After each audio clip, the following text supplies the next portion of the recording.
A customer in the hand tools and mining industries sought to replace their coal-driven furnace with a more efficient and cleaner method for recycling carbide drill bits from old tool steel billets.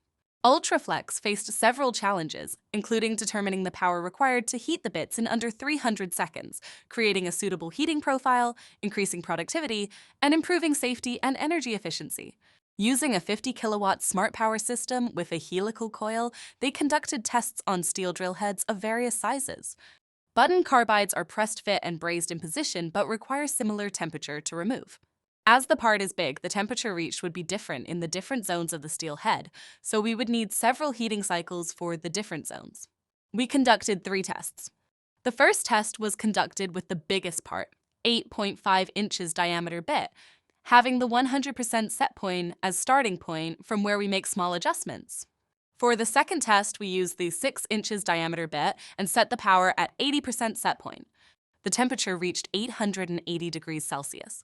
Most of the buttons were out at the first heat cycle. At the last test, power had lower set point, but reached temperature was higher, 900 degrees Celsius. Almost all buttons got out with the first heat cycle.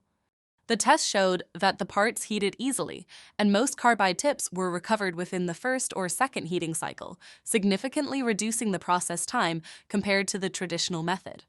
The new system proved to be a sustainable solution, offering multiple heating cycles and better results with a profiled coil and power setup.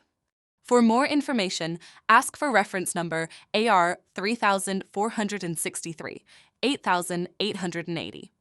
Don't forget to subscribe for our YouTube channel.